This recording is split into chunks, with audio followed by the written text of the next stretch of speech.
Je m'appelle Gilles Salle, je suis professeur d'hématologie à l'université Claude Bernard et aux Hospices civils de Lyon, où j'exerce la responsabilité de chef de service d'hématologie au sein du groupement hospitalier Sud. Je dirige une équipe de recherche qui s'appelle Prolifération B indolente et qui se consacre à l'étude des mécanismes qui expliquent la survenue de lymphome, un cancer des ganglions qui reste assez fréquent. Synergie Long Cancer s'articule autour de programmes bien délimités, avec un projet sur l'échappement tumoral et un projet sur le ciblage thérapeutique qui consiste à joindre des efforts pour développer de nouveaux outils afin de combattre le cancer. Les premiers traitements contre le cancer ont été assez empiriques. La chirurgie pour enlever la tumeur, la chimiothérapie pour la détruire avec des perfusions de médicaments qui détruisent la plupart des cellules qui se divisent, ou la radiothérapie dans le même ordre d'idée mais plus focalisée. À partir du moment où on a commencé dans les années 90, je dirais, à mieux comprendre pourquoi une cellule devenait cancéreuse, ont été identifiés dans la cellule cancéreuse un certain nombre de cibles potentielles pour des interventions. Ça va de la sélection de protéines qui sont exprimées à la surface d'une cellule cancéreuse et que l'on va cibler avec des anticorps dirigés contre ces protéines, à des mécanismes plus complexes qui régulent des grandes fonctions cellulaires qui peuvent être altérées dans certains types de cancers. L'idée quand même est de développer des médicaments qui ne sont pas des bulldozers, mais qui se fondent sur un rationnel précis qui est les anomalies spécifiques qui sont présentes dans les cellules cancéreuses.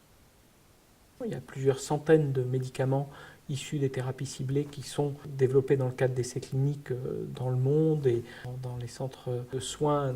de Lyon, les Hospices civils de Lyon, le centre Léon Bérard, mais qui sont effectivement utilisés chez des patients dont la maladie est un petit peu plus avancée et les patients souhaiteraient pouvoir parfois bénéficier de ces traitements plus précocement. Cependant, une fois qu'un médicament a montré son efficacité et une tolérance satisfaisante chez des patients dont les maladies étaient avancées, alors on développe ce qu'on appelle la recherche clinique plus classique, qui est le positionnement de ce médicament dans l'arsenal thérapeutique, seul ou en combinaison avec d'autres médicaments comme la chimiothérapie. Et en règle générale, lorsque le médicament est efficace et bien toléré, il passe assez rapidement. Alors assez rapidement, aux yeux du patient, c'est toujours insuffisant et on le comprend bien, mais en quelques années, il fait partie de l'arsenal thérapeutique utilisé d'emblée. Cependant, pour les nouvelles molécules qui sont en développement, il faut respecter cet algorithme de développement. On ne peut pas exposer les patients aux nouvelles molécules alors qu'il y a des traitements bien codifiés qui existent et qui donnent aussi des résultats. Dans le domaine de l'hématologie, des maladies du sang, qui est celui auquel je me consacre, on peut citer trois grands exemples de ciblage thérapeutique.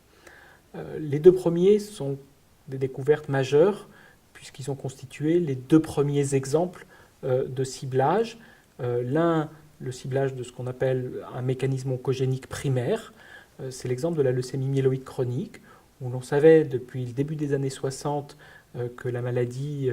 était caractérisée par un remaniement chromosomique, que ça entraînait la jonction de deux gènes, la création d'une protéine anormale, et où on a vu apparaître, tout début des années 2000, des médicaments qui s'appellent les inhibiteurs de tyrosine kinase,